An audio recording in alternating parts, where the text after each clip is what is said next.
কি নাম? কাজল। কাজল, ভালো নাম। আমার নাম স্বপন পাজা, তেল কাটা স্বপন। দাও দাও দেখি চাটা দাও নিজের হাতে। এই পদ্মা, ওনাদেরকে চা দে তো।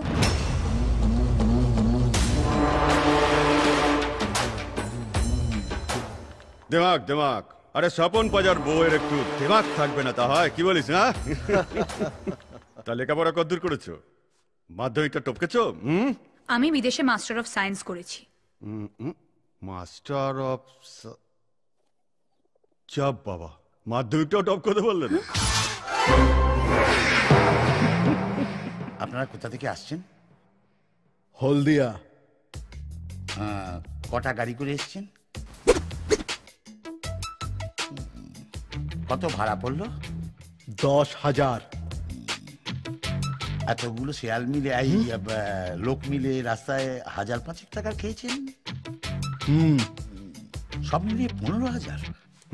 এই মেয়ে আমার পছন্দ হয়ে গেছে, দিন খান ঠিক করে আমাকে জানিয়ে দেবে। চলে চলো রে, আরেকটু জানিয়ে দিও।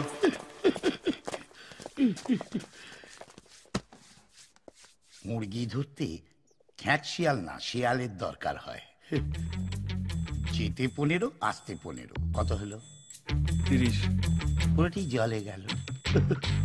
আচ্ছা মা, ওরম একটা হুতুম পাচা তোমরা আমার জন্য ভাবলে কি করে বলো তো? ডিসকাস্টিং। শোন, তোকে বাইরে পড়তে পাঠাবার জন্য আমি বাড়ির সবাইকে বলেছিলাম, কিন্তু তোর বিয়ের জন্য ছেলে খোঁজার অধিকার আমাদের কারণ নেই। কিরে, বর পছন্দ হলো? আমার বাবা বেশ লেগেছে, লম্বা চওড়া। বড় মা, ওটাকে যখন তোমার এতই পছন্দ তখন তুমিই বিয়েটা করে নাও না। এই মা, এই মহিলা মহলে আমি কি আসতে পারি? আরে এসো বাবা এসো। Thank you. ও কি ম্যাডাম, কেমন লাগলো ছেলেটাকে? আচ্ছা বলো তো বাবা, ছেলেটার মধ্যে কি খারাপ আছে? পারফেক্ট আছে, পারফেক্ট। এর চেয়ে ভালো ছেলেও পাবে না।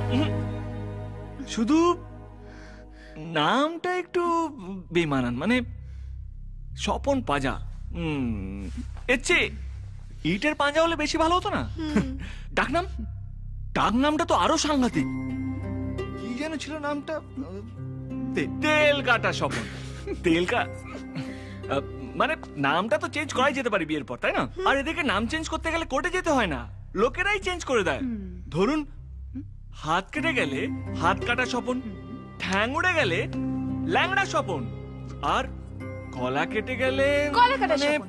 কারেক্ট আছে, ইন্টেলিজেন্ট মেয়ে কিন্তু। হ্যাঁ, কিন্তু টপকে গেল তো ল্যাটাই চুকে যেত। 2-4 দিন আমরা কাঁদতাম, তারপর ওর কপালের দোষ দিয়ে আমরা সব ভুলে যেতাম।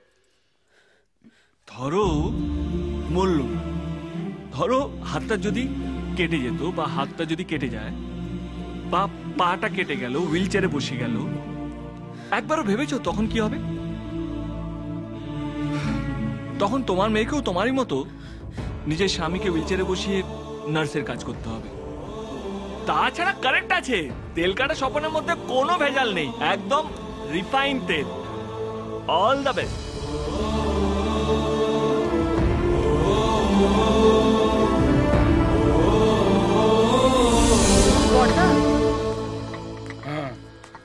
কাজলের জন্য এই সম্বন্ধটা কিন্তু আমার একদম পছন্দ হয়নি। কাজল বিদেশে পড়াশোনা করেছে, ওর কালচার আর ছেলেটার কালচার একদম মেলে না। এমন একটা ছেলের সঙ্গে ও সারা জীবন কাটাবে কি করে বলুন তো? ছেলেটা যদি অশিক্ষিত দিনমজুর হতো তাহলে আমার কোনো আপত্তি ছিল না, কিন্তু মা হয়ে একজন খুনে গুন্ডার হাতে মেয়েকে তুলে দেয় কি করে? হ্যাঁ ঠিকই বলেছো, কাজল তোমার মেয়ে। যে ছেলেকে তোমার পছন্দ নয় সে ছেলের সঙ্গে আমি কাজলের বিয়ে দেব না। আমি ওর জন্য নতুন সম্বন্ধ দেব। যাও। আজ বাকি কথা থাক, বেরিয়ে যাই বেড়াতে, এই মন তোর আঁচলে জমা স্বপ্নে।